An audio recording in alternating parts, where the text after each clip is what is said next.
Your scheduled video in which Shareth and I talk about Victoria Road's problems and how to fix them will begin soon, but windy day. First we both have to get to the same side of Victoria Road, which could take some time. So I'm going to fill that time by thanking my Ko-fi supporters. So huge thank you to Stuart Vitch, Arx Walia, Abiram N, Trisha Chakos, Michael Gribben, Shareth, who's actually in this video, Tarkon, Joe Burton, Adam Takesi Dung, Phil, and Lucas. If you want to support me on Ko-fi, follow the link in the description. Where's this Chris guy going to show up, man? Chris Topher. Alrighty, back to your regularly scheduled content. Victoria Road, Victoria Road, Victoria Road. Rap, rap, rap, Victoria Road, Victoria Road, Victoria Road. Rap, rap, rap.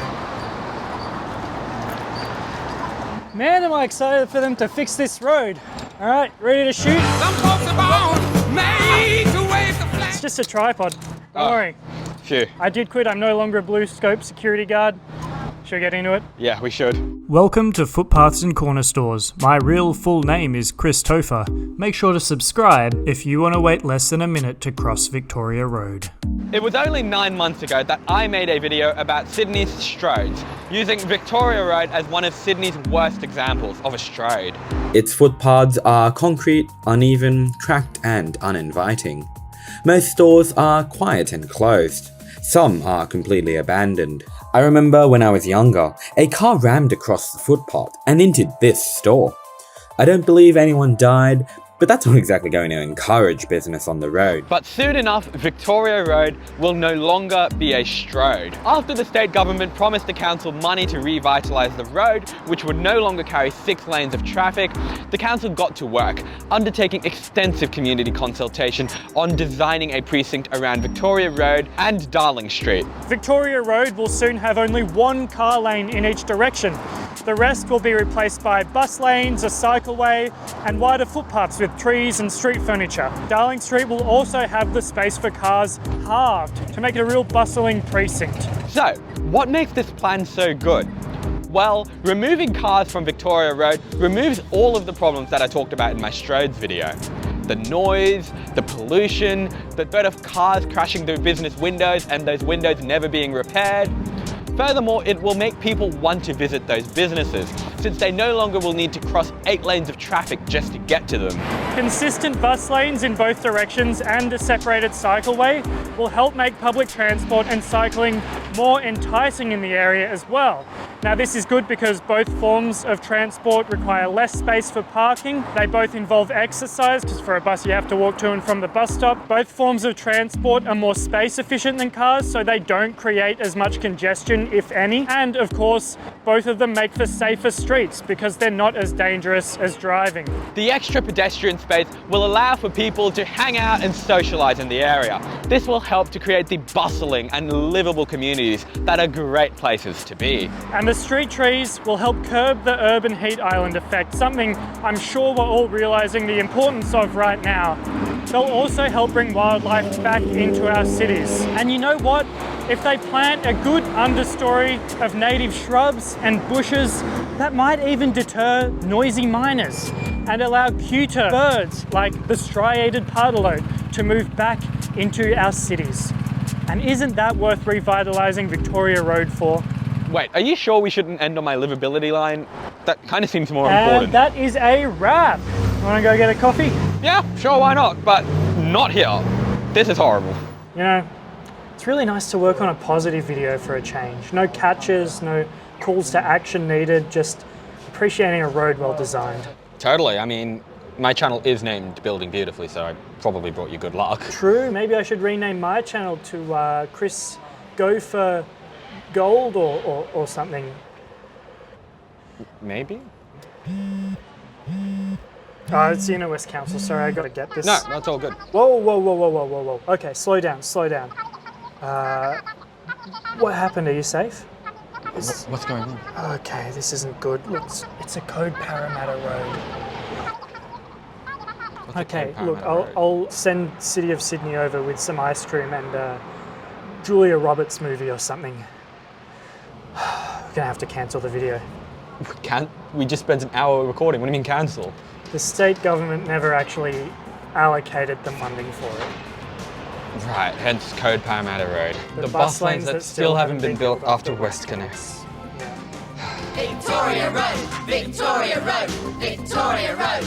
Rap, rap, rap. Okay, so despite the lack of funding, the real Inner West Council, not the weird made-up version that I just talked to on the phone, they still want to do the best they can. They want to install a pop-up cycleway for cheap and close 2 lanes of traffic to cars so that when the Iron Cove Tunnel opens, there's reduced capacity on the surface road to encourage people to use the tunnel. But the thing is, Victoria Road is a state road, so ultimately it's the state government's decision about what happens to it.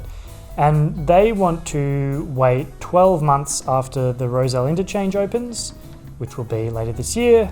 And then after that 12 months, they're going to do a traffic assessment to see if there's a small enough amount of traffic on the surface road to mean that they can close it.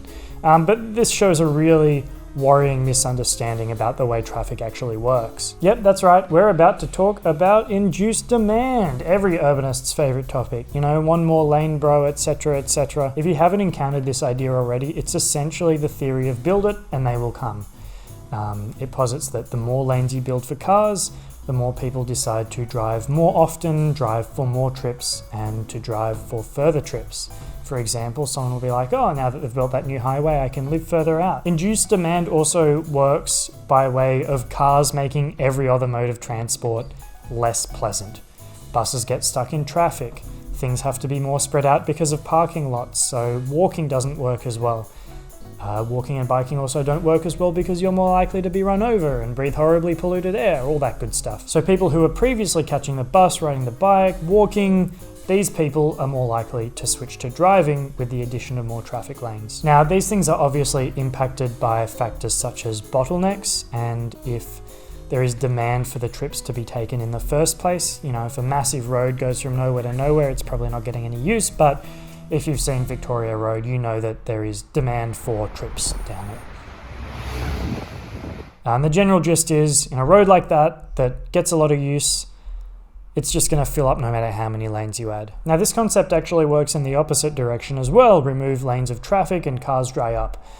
This concept is actually called traffic evaporation. Basically, unbuild it and they will not come. Or unbuild it and they will come not in cars. So for example, car lanes can be repurposed into cycleways and bus lanes, like is going to happen with Victoria Road if the council plan goes ahead. Now, the Inner West Council understands the idea of induced demand and traffic evaporation. That's why they want to reduce the capacity of Victoria Road as soon as the Iron Cove Tunnel opens. But it seems like the state government just wants to wait for the road to fill up again, shrug, and then say, well, nothing we can do. But the thing is, this goes against their own active transport strategy. The New South Wales government wants walking and bike riding trips to be the preferred mode of transport for short trips and a viable, safe and efficient option for longer trips. By encouraging people to choose walking or bike riding for everyday journeys, we will improve neighbourhoods and the environment, reduce car use and traffic congestion, and improve the general health of our communities. Well, you have an opportunity to do that right now, New South Wales government. Now, I did actually contact the New South Wales Roads Minister a good few months ago, asking him to fund the improvements that the council have identified and requesting a response, but I never heard back from him. That being said, it's not when one random guy writes a politician a letter that they act on it. It's when there's a concerted effort to, start a letter writing campaign or generate a lot of publicity about a certain thing that politicians start to change their mind. One way that you can help achieve this is by joining a group that is fighting for better streets, such as the group Better Streets. One of Better Streets' asks is to improve and expand beautiful streetscapes that people enjoy spending time and money in for local businesses, which is 100% what the Inner West's plan is going to do to Victoria Road and Darling Street. Another of their asks is for good quality connected routes for active transport like walking and biking. So joining and supporting Better Streets is a good way to get politicians on side with not just fixing Victoria Road but other streets as well. But specifically for Victoria Road, Kobe Shetty, member for Balmain, is actually running a letter writing campaign on this very topic right now. I'll link to it in the description and in the pinned comment. The letter writing campaign does come with a template, but feel free to add in your own personal details and experiences. Apparently that makes it more effective. See, if we all band together and let the state government know that this is what we want, Victoria Road could still be a sustainable transport corridor, and it could still be a livable, bustling community that is a great place to be. See, I told you that was a good line to finish on.